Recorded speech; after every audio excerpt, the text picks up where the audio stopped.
Hi, this is Isaac SNIVELY, and this is my brain model project. Let's get into the video. So first off, I wanted to, for my brain model, I used cardboard, as you can see in the video. Yeah, just drew on the cardboard first what I wanted my brain to look like. I think that right there is the frontal lobe. So I would search up on Google what what the brain looks like, what kind of models I can base my model off of, and I found some pictures on Google Images, and and I drew it on this cardboard, and here I am cutting out all the pieces. You can already see the what is that? Is it the parietal lobe?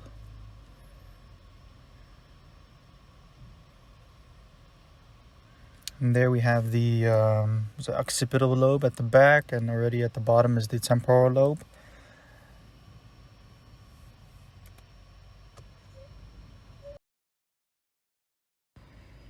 And then right there I made the cerebellum and the brainstem.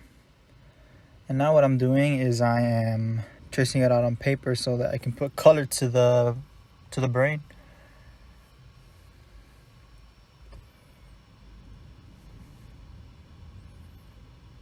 This is gonna take like 2 minutes, but actually it took like maybe a few hours.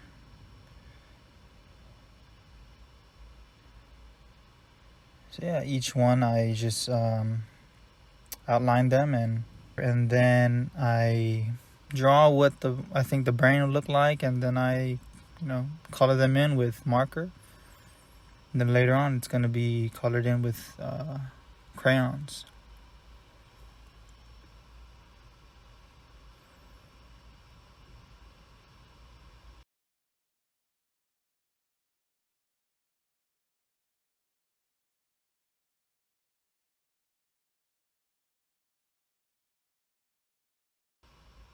And there's the full piece right there. And this is what it looks like colored with crayon. Okay, so the brainstem controls the functions of swallowing, breathing, involuntary functions such as heartbeat and wakefulness, being awake, consciousness. I guess if it was damaged, you would have a hard time swallowing. Probably couldn't swallow at all. And I don't know if it's connected to when you need assistance with breathing. Those in the hospital, you have those oxygen assisting machines that they give you to help you breathe. And then we have the cerebellum. The cerebellum is deals with balance and your muscle movement. And if that was damaged, you would have dizziness. You would be, I think, even paralyzed. Next, we got the occipital lobe. It is the part of the brain that helps you determine, color. It helps you with your visual processing, reading, distance, size, depth, perception. I think if it's damaged, probably someone who's throwing a football around wouldn't be so good at it, because of to catch it you have to have that depth perception, whether it's gonna hit you or whether you can grab it on time. The temporal lobe, so that deals with the comprehension of language and analyzing. I think if it was damaged, you wouldn't be able to analyze well, or for long periods of time. Maybe you would start to try, but it wouldn't seem like things will be connecting.